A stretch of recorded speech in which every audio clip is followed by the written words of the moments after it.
ഡെറിവേറ്റീവിലെ സ്ഥിരമായുള്ള ഒരു ചോദ്യമാണ് parametric differentiation. എന്താ ഈ സംഭവം? അതായത് എക്സും വൈയും രണ്ട് വേരിയബിൾസും അത് വേറൊരു പാരാമീറ്ററിന്റെ ടേമിൽ തരും. എക്സ് ഈക്വൽ ടു AT സ്ക്വയറും വൈ ഈക്വൽ ടു 2AT, എന്നിട്ട് dy/dx ചോദിക്കും. സാധാരണ നോർമലി ഒരു എക്സോ വൈയോ തന്നിട്ട് dy/dx ചോദിക്കുകയാണെങ്കിൽ നമുക്ക് വലിയ പ്രശ്നമില്ലാതെ ചെയ്യായിരുന്നു.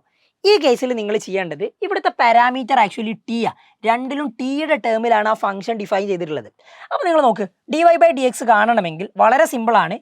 dy/dt/dx/dt ഇങ്ങനെ ചെയ്യുക. അതായത് എക്സും വൈയും ടിയുടെ ടേമിലല്ലേ, ആ എക്സിനെയും വൈനെയും with respect to T differentiate ചെയ്യുക. അപ്പോൾ dy/dt ചെയ്യുമ്പോൾ d/dt ഓഫ് വൈ എന്താ, വൈ എന്ന് പറഞ്ഞിട്ടുണ്ടെങ്കിൽ വൈ എന്ന് പറഞ്ഞാൽ 2AT ആണ്, 2AT ആണ് വൈ.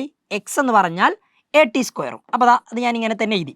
അപ്പോൾ ഈ 2ATയിൽ 2a കോൺസ്റ്റൻ്റ് അല്ലേ, 2a കോൺസ്റ്റൻ്റ് പുറത്തിട്ടു. പിന്നെ വേരിയബിൾ ആയിട്ടുള്ളത് ടി മാത്രമാണ്.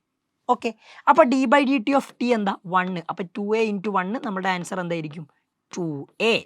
ഇനി അതേപോലെ തന്നെ ഇവിടുത്തെ കേസിലോ എ കോൺസ്റ്റന്റ് പുറത്തിറങ്ങിയാൽ d/dt ഓഫ് ടി സ്ക്വയർ എന്ന് വരും. ടി സ്ക്വയറിന്റെ ഡെറിവേറ്റീവ് 2t ആ, അപ്പോൾ a × 2t എന്ന് വരും. ഇതാണ് dx/dt. അപ്പോൾ നമ്മുടെ ഇതിൻ്റെ ആൻസർ നമ്മൾ എഴുതേണ്ടത് dy/dx എന്ന് പറഞ്ഞാൽ dy/dt എന്താണെന്ന് നോക്കിക്ക് 2a, dx/dt എന്താണെന്ന് നോക്കിക്കുക dx/dt 2AT ആണ്, 2AT. 2aയും 2aയും കട്ട് ചെയ്ത് പോയിട്ടുണ്ടെങ്കിൽ ആൻസർ വിൽ ബി 1/t. ഇങ്ങനെയാണ് ആൻസർ ചെയ്തേണ്ടത്. ഈസി അല്ലേ? അങ്ങനെയാണ് അടുത്ത ചെയ്തു നോക്ക്. dy/dx if x equal to sine theta minus cos theta, y equal to sine theta plus cos theta. അപ്പോൾ ഇവിടെ ചെയ്യേണ്ട രീതി dy/dx ഇവിടെ പാരാമീറ്റർ ആയിട്ട് തരുന്നത് തീറ്റയാണ്. അപ്പോൾ നിങ്ങൾ dy/dθ ഡിവൈഡഡ് ബൈ dx/dθ ചെയ്യുക, എന്നാൽ dy/dx കിട്ടും. സിമ്പിൾ.